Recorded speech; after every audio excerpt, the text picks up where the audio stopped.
चार धाम यात्रा की शुरुआत हो चुकी है। श्री केदारनाथ जी के कपाट खुल के 4 दिन का समय बीता है और श्री बद्रीनाथ जी के कपाट खुल कर आज दूसरा दिन है।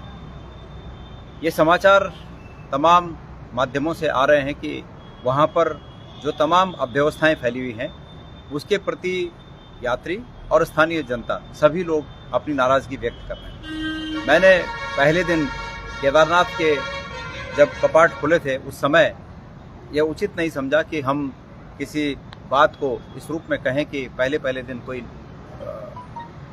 कोई ऐसी बात हो कि जो उचित प्रतीत न हो। ऐसा समझा कि आज कुछ नहीं कहते हैं।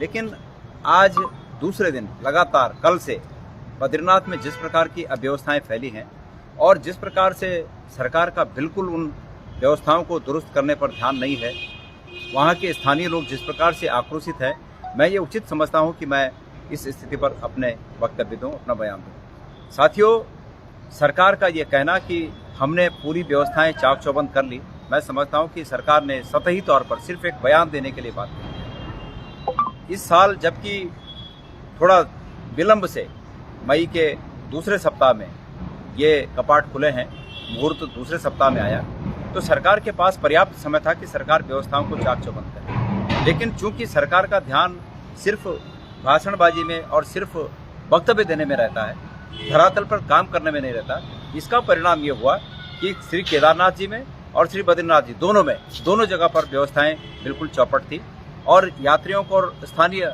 जो लोग हैं, हमारे दुकानदार भाई हैं, होटल व्यवसायी हैं, तमाम घोड़े खच्चर वाले हैं, तमाम लोगों को परेशानी का सामना करना पड़ा। आज यह जानकर कि श्री बद्रीनाथ जी में बड़ी संख्या में लोग इस बात से आहत हैं कि उनके बसे बसाए घरों को उजाड़ दिया गया, बिना उनकी सहमति के उजाड़ा गया, वहां तक जाने के रास्ते बंद कर दिए गए, उनके घरों पर कब्जा कर दिया गया। यह उन लोगों को जब ये बात पता चली तो वो लोग इस बात के लिए आज धरने प्रदर्शन पर विरोध स्वरूप वहाँ पर बैठे हैं कि भाई हमारे साथ ये अन्याय हो रहा है।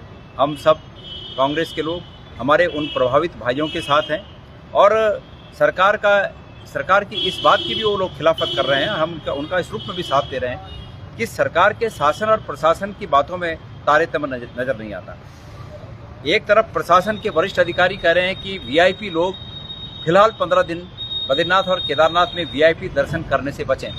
एक तरफ ये अपेक्षा की जा रही है प्रशासन के द्वारा और दूसरी तरफ शासन में बैठे हुए लोग यूँ तो चुनाव के प्रचार के लिए पूरे भारतवर्ष में घूम रहे हैं। माननीय मुख्यमंत्री जी से मैं कहना चाह रहा हूँ, खास करके उनके लिए मैं कह रहा हूँ, पूरे भारतवर्ष में घूम रहे हैं, तब इनको बिल्कुल ध्यान नहीं था कि चारधाम यात्रा की तैयारियों का लेखा जोखा रखना है, चारधाम यात्रा की तैयारियां करनी है, तब तो उन्हें बिल्कुल ध्यान नहीं था।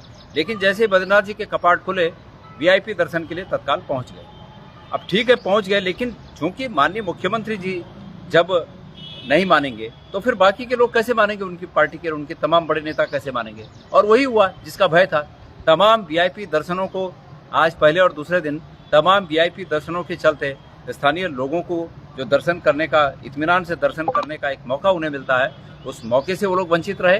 तमाम तीर्थयात्री जो देश के कोने कोने से श्री बद्रीनाथ जी तक इस मकसद से पहुंचे कि उन्हें समय पर दर्शन होंगे और समय पर वापस लौटेंगे, लोगों के वापस जाने का कार्यक्रम तय होता है, ट्रेन के टिकट बुक होते हैं, हवाई जहाज़ के टिकट बुक होते हैं, वापस जाने का समय तय होता है, होटल बुक होते हैं, वो तमाम लोग अपने शेड्यूल से पीछे हो गए। तो ये जो अफरा तफरी सरकार ने फैलाई, सरकार को इस पर दोबारा सोचना चाहिए। माननीय मुख्यमंत्री जी, आपको दर्शन के लिए कौन रोक सकता है? आप 10 दिन 15 दिन बाद भी अगर दर्शन कर लेते तो तब भी आपको रोका जा सकता है। लेकिन मैं समझता हूं कि एक तरफ प्रशासन के वरिष्ठ अधिकारियों से ये कहलवाना कि वीआईपी दर्शन के लिए रुके और फिर उस नियम को खुद ही तोड़ देना, ये करनी और कथनी में फर्क नजर आता है।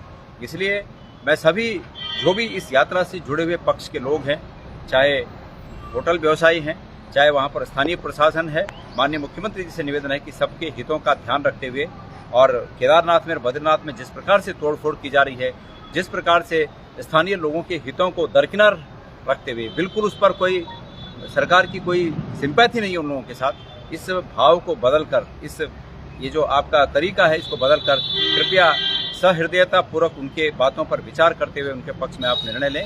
ये आप आज कुर्सी पे बैठे हैं, इसलिए आपसे हम निवेदन पूर्वक इस बात को कहना चाहते हैं।